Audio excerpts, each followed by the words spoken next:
From the studios of CTV in Staten Island, New York, this is In the Bleachers, the sports show for the sports fan. Hi, everybody. I'm Eric Rosen, and welcome to our 2015 finale. Can't believe it's the last episode of the new year. And, of course, with us tonight, an amazing special guest here, Mr. David Patterson from the Pioneer Football League. Yes, indeed. Good to be back. And coming into the studios, the sportsman himself, wearing the most awesome Jets beanie, Mr. Jamie the Sportsman Hickson. Guys, it's great to see you. We certainly hope that you had the most awesome Christmas ever, because I certainly did. I had a chance to spend it with my parents. I took my dad to the movies. We saw 2 movies. We wound up seeing Creed, and we wound up seeing Star Wars. Me too. Star Wars. That was awesome. May the Force be with you all. Yeah, the Force was definitely strong in this 7th installment of the franchise. I mean, Spoiler alert. yeah, spoiler alert, but let me put it this way. You will definitely not be disappointed. And Yeah. Creed, I gotta admit, for a spin-off of the Rocky franchise, it came out really, really well. I heard a lot of good things from Stallone's performance. Yeah. A possible Best Supporting Actor nomination at the Oscars this year. Which would be pretty interesting, because he would, if this were to happen, then he would be the first actor to be nominated for an Oscar in any category for the same character almost 40 years apart. I know. Because he won Best Screenplay for the original Rocky in 1976. And in one Best Picture. And that year they contended against Network. But you know what? We'll definitely, because, it's crazy. Next month, award season begins. So That's who knows right. what's going to happen. There are plenty of good movies to go out. But we'll get into that in another show. But tonight, this is all sports. And what's awesome about sports is football, Yeah. baseball, basketball, all this great stuff. And Mr. Patterson, man. And speaking of football, we are 1 week away from the end of the regular season, and the playoff picture is pretty much set. We know it's definitely set in the NFC because all 6 slots have been filled.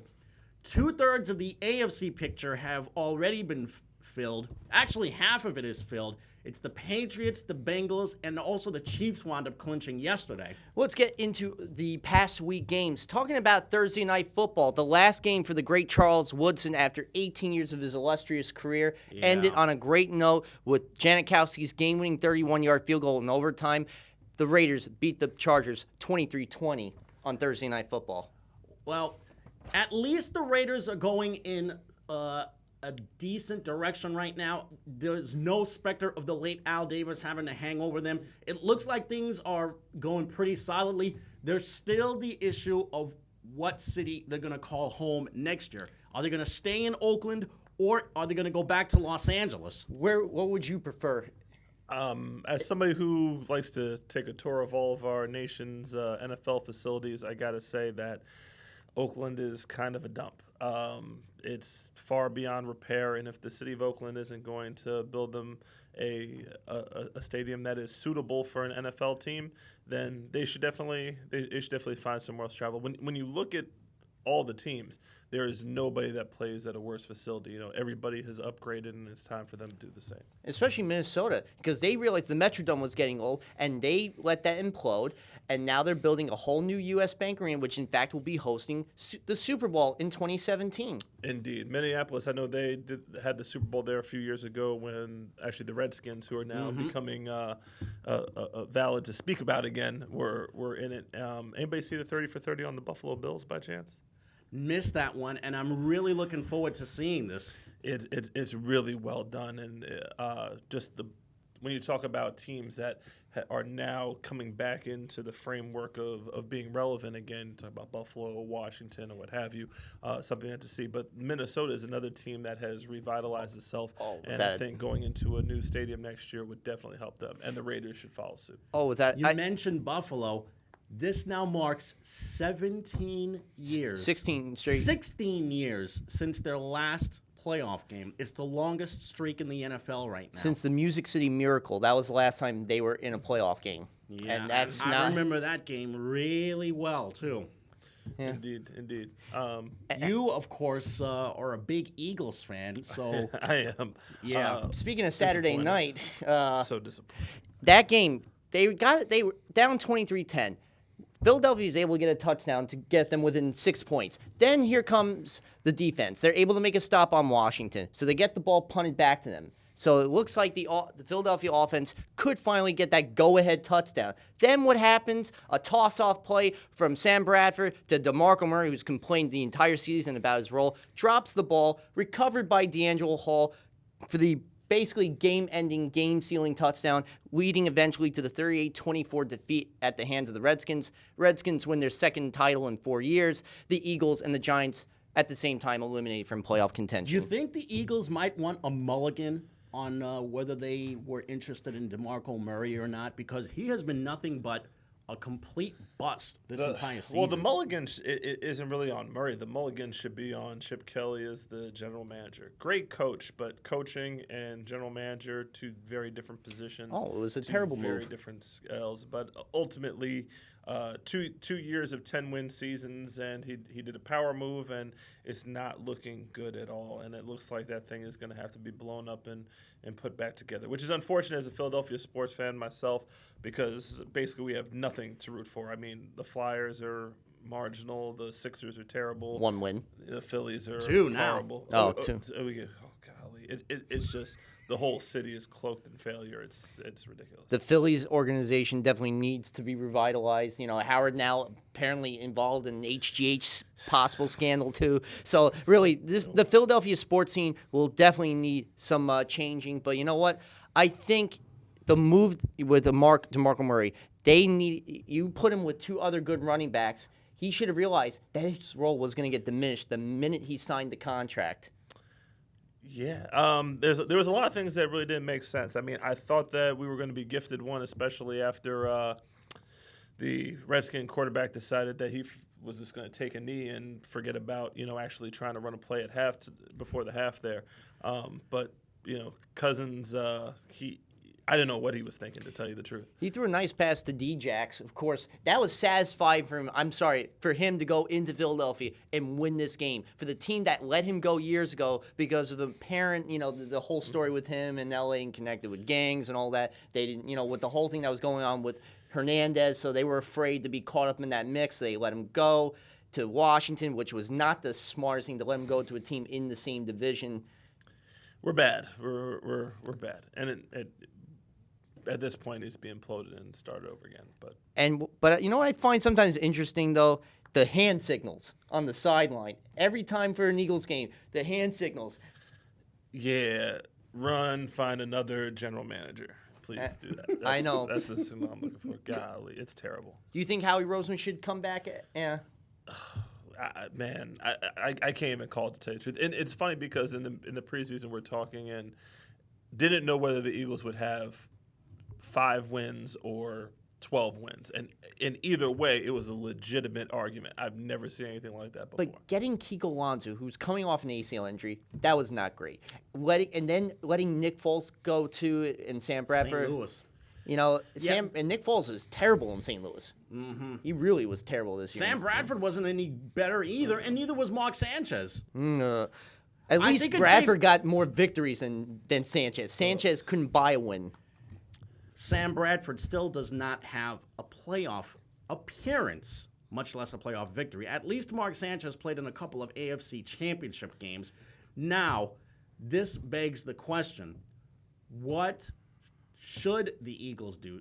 Should they blow it up, as you say? Because at this rate, this mix between Chip Kelly and Philly is not looking good. I'm hearing rumors about maybe Chip Kelly taking over in Tennessee, where Marcus Mariota, his old pupil, is it makes sense. About to create his own star. I don't think anybody's going to fall for that. It's the power thing. It's needing to be the general manager, having complete control, and it just hasn't worked out. Again, it's 2 very separate positions. I think he needs to be sit down like a child and say, Chip, I know you like the power and everything. I know you like to have control, but here's the thing. You screwed up really badly. Look at this.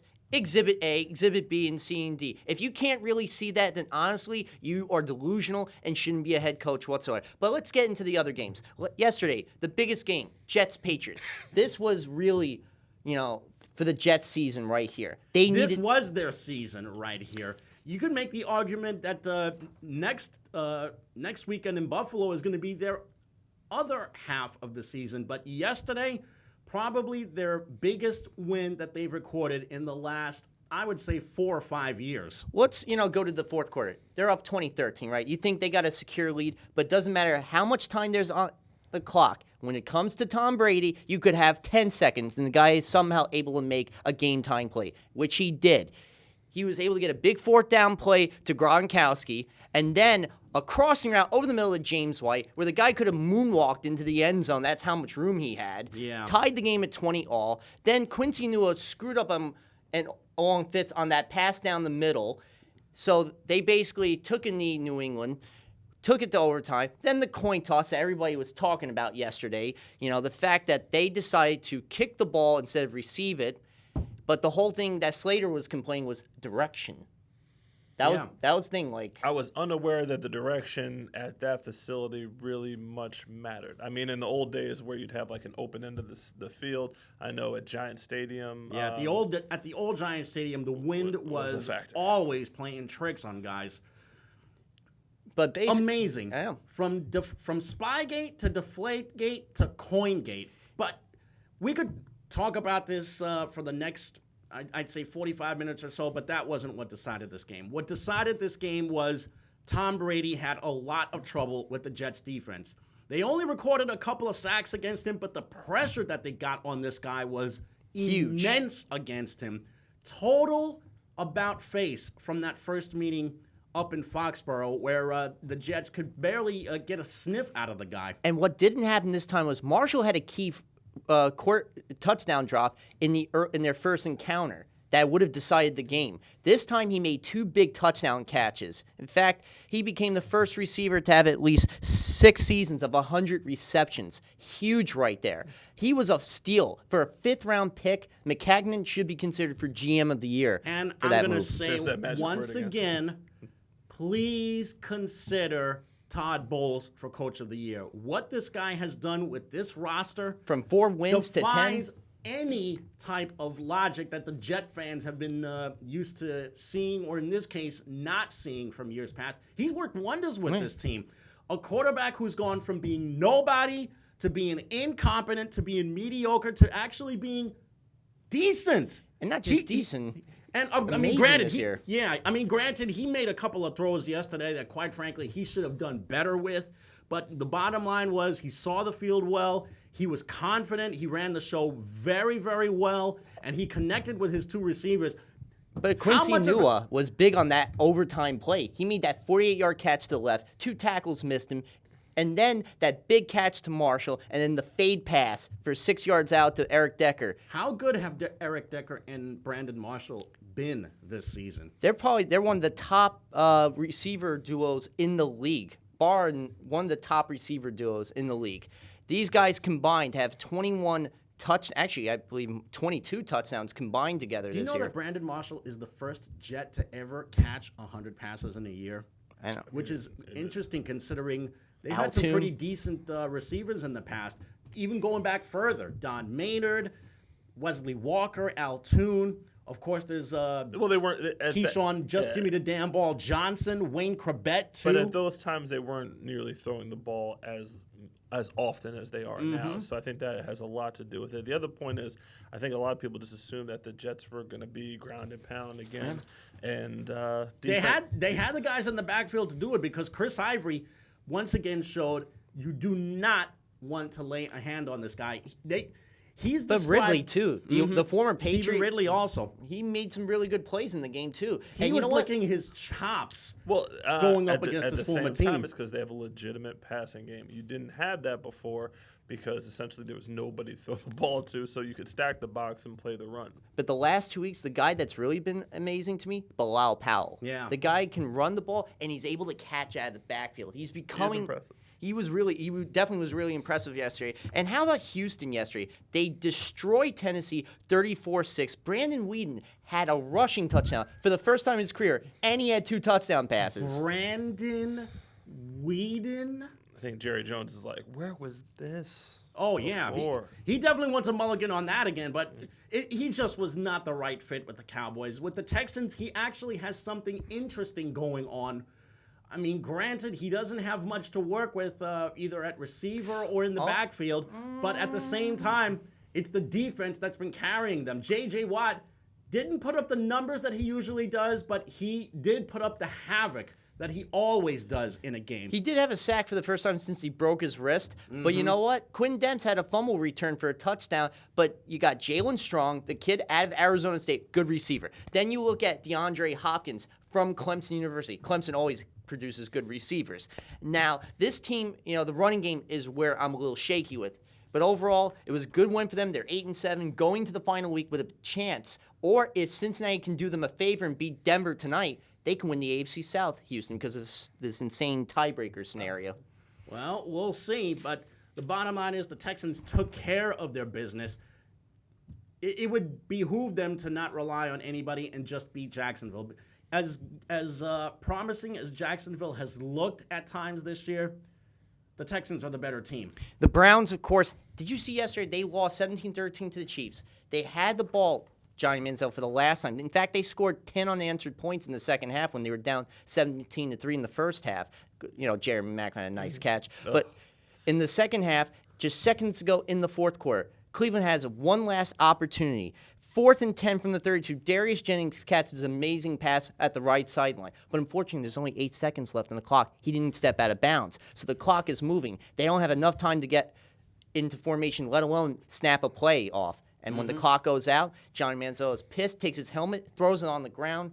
Chiefs win 17-13, 10th straight after 1-5 start. Clinch the playoff spot because Pittsburgh lost early in the day. Well, the Chiefs are just sizzling right now. They're winning games in 2 different ways. They can either beat guys by outscoring them, or they could just play spectacular defense like they did yesterday. I wouldn't want to be an opponent if I were to play the Chiefs in any round of the playoffs right now because they are really clicking. Everybody forgets about Andy Reid. Yep. That's another thing. Maybe Andy Reid should probably be considered for Coach of the Year, especially after a 1-5 start. Indeed. Yep, they haven't lost since October against Minnesota, which is really impressive to say the least. And how about the year of the backup? This has been Charlie Whitehurst. Led Indiana. He still has a job? He still has a job and led the Colts to a victory yesterday, 18-12, after Hasselbeck for the 4th straight game had yet another injury. Charlie Whitehurst. This guy couldn't even cut it with the Browns 10 years ago. And now he's winning games as a backup at the Colts? What's going on here? He's the 3rd stringer on this, the 3rd different quarterback this season. Andrew Luck's abdominal and lacerated kidney that he had, which is really not an easy injury to overcome, that's for sure. That's really, and yet the Colts are mathematically still alive for the AFC South. They could still win it if Houston loses to Jacksonville, which I don't see happening, but the Colts have to do their part too. And if Denver can beat Cincinnati tonight. And the Dolphins, they had a chance. They were only down 18-12. They had a chance to eliminate the Colts. And the idiot center, Jamil Douglas, the rookie, then again, he's a rookie, so I have to forgive him, snaps the ball prematurely to Tannehill, and you got 3 Colts converging on him, sacking him, ending the game. Well, that's it. When you talk about franchises that once proud and now are kind of irrelevant, the Dolphins are definitely one of the top on that list. I mean, they just haven't been really competitive for a while, and it usually starts because they can't find anybody at the quarterback position. It's just really, it's sad to see this franchise, but they are going to get a new coach for next year, that's for sure, because I don't think their head coach is going to be how many head coaches have they gone through in the past couple of years? It seems like ever since Don Shula retired, there has been Jimmy Johnson for 4 years. Dave Wanstead was there for about 5 or 6 years. Nick Saban for a 1-year stint. 2 years. A 2-year stint. And then Tony Sparano was there, I think, 3.5 to 4 years. Then there was Joe Philbin. And now there's the former tight end, Dan Campbell.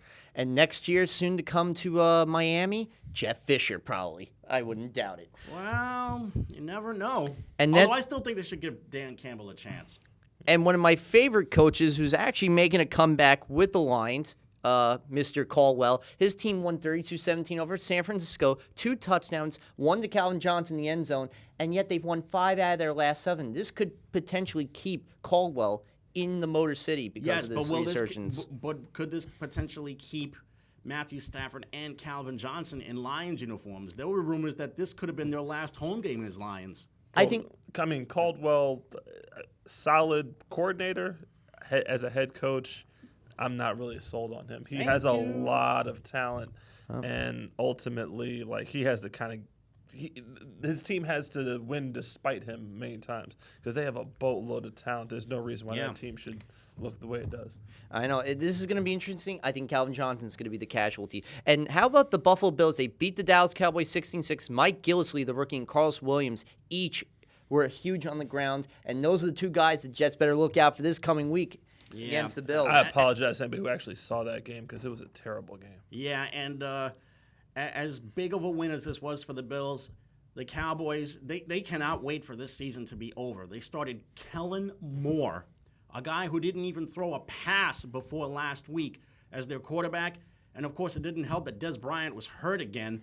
So when you have 2 of your best players on offense not even on the field, naturally there's going to be some issues offensively. And you got to rely on Run DMC as your main offense. Yeah, I mean, Darren McFadden hasn't been completely terrible this year. He almost had a 100-yard game yesterday, but this is where they need a really young, shifty, every down back to support Tony Romo and Des Bryant when they're healthy. They still have a huge offensive line. They still have the most talent in the NFC East, yet they're the last place team in the NFC East. You tell me any coach in the National Football League that at this particular point has a lifetime a little over 500. I think he might actually be now a 500 coach, and Garrett, and has not been fired. If this is... You know why he hasn't been fired yet? It's because he's Jerry Jones's puppet. He is.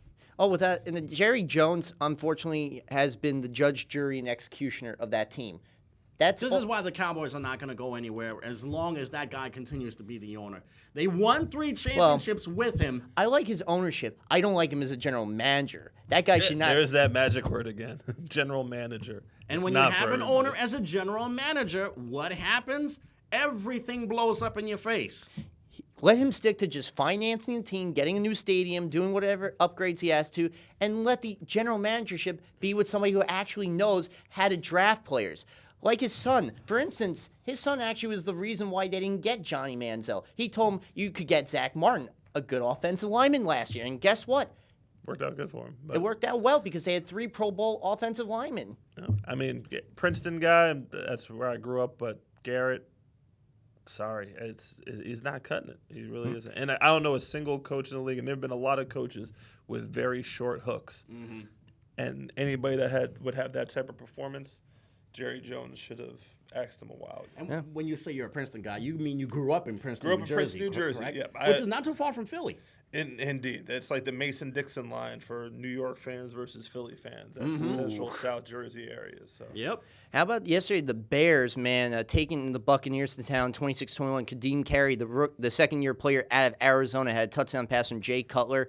And along with Langford and Forte, had 174 yards on the ground. So it was a good performance for them. And you know what? Lovie Smith couldn't get his old team again. Yeah. But this one kind of sort of falls on Jameis Winston, though. For as much promise as he's shown, he's also shown quite a few rookie mistakes, namely what happened yesterday. I know. Can you tell which Bears team is going to show up? Like, I don't know who No the Bears one are. knows which Bears team is going to show up. I don't even think Jay Cutler knows which Bears team is going to show up. I know. Again, he's the weak link on that offense. They need to go with another quarterback. But they ended their 3-game losing streak because of this victory. And you know what? Adam Gase, I like him as a coordinator. I think he's a really good coordinator. When you look at his work with John Fox in Denver and right now in Chicago, this guy at some point will be a head coach down the line. I guarantee somebody will pick him up. And I'm hearing rumors that this could be the last we see of Matt Forte. He could be getting his walking papers over the spring. Well, You know who the Bears are without Cutler, though? I mean, I A understand. good team? No, I think they're the Dolphins. I think that's exactly who they turned into. I think that might be insulting to Ryan Tannehill. At least Ryan Tannehill has a wee bit of potential. Really, he does. Yeah, I think he does. It seems to be that the Dolphins choose him because there's no other girls at the dance today. That's what it looks like. You know what? I think if he had a better playbook to work with and consistent offense, and not only that, didn't make such boneheaded turnovers. Believe me, this guy could be. I don't know. Kirkpatrick has done a swell job. You're trying to tell me that the Jets have that much more talent than the Dolphins across the board on offense? I think offensively, the Jets yes. have a lot more going for themselves. They're better at receiver. They're better in the backfield. Their offensive line is, I would say, a little bit better because they've got two Pro Bowlers in there, Mangold and DeBrickashaw Ferguson. Anyway, not too sure about the quarterback though. Carolina's undefeated season ended 20-13. Did you see that spectacular 70-yard touchdown play by Julio Jones where he leaped up over the air of Luke Kuechly, and the Kurt Coleman, the safety for the Panthers, slipped on that play. Nope. Yep. And they were down 10-7 at that point in the game, and because of that, they went up 14-10. Shane Graham, formerly of Houston and some other teams, got the next two field goals to make it a 2013 game. I knew that the Panthers were not going to finish the season undefeated. I mean, I could say that now, the day after the game, but no rhyme or reason they were going to finish undefeated this year. Well, that's what happens when you take selfies on the sideline when you're beating a team and have them again on the schedule. They kind of have a habit of remembering. Believe it or not, the Falcons still have playoff hopes. If they Actually, win no. next weekend, They're done. Oh, correction. They were Minnesota because of their victory last night. I mentioned before that the NFC playoff picture is complete. So, yeah, the Falcons season is over. And, still have a chance at a 500 record, though. They still, in Dan Quinn's first year with the team, the guy was a great defensive coordinator with Seattle. I think and yesterday, the guy they drafted, Vic Beasley, did make a big sack in the game, a big strip fumble off of Cam Newton, which, that's not easy to do against that guy. And now, yesterday, the Steelers lost the Ravens 2017. It was 2010 the game, right? Then all of a sudden, the pick six, it was by the cornerback Jimmy Smith for 101 yards. Guess what happens? Line of offsides. Yep. Courtney Upshaw, the second-year player or third-year player out of Alabama, gets called offside, so that score gets negated. Then next play later, DeAngelo Williams scores. It's 2017. So the game is pretty close in the fourth quarter. Then, on 4th and 15 from the Pitt 37, incomplete pass for Big Ben to Marcus Wheaton, one of his three reliable receivers. They run out the clock, Baltimore. They win 2017. I saw this as a potential trap game simply because of the rivalry aspect. These are two bitter rivals who hate each other's guts.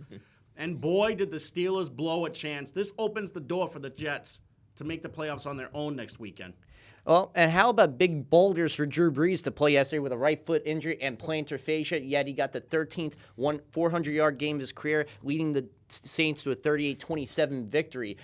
And when I mean boulders, this guy really is he's got steel. This guy is unbelievable, the fact that he can play with those injuries. And he was asked, what was the point of you playing when you had nothing to play for? He said, bottom line, I wanted to be there for my team. That's commitment right there. Yeah, but will the Saints commit to him for next year? Because I also heard this could have been the last home game, not just for Drew Brees, but for Sean Payton. I'm already hearing rumors that maybe Sean Payton could be included in a trade, maybe to the Dolphins. Oh, God. And that maybe Drew Brees could follow him. What are we, the Major League Baseball? We're trading coaches?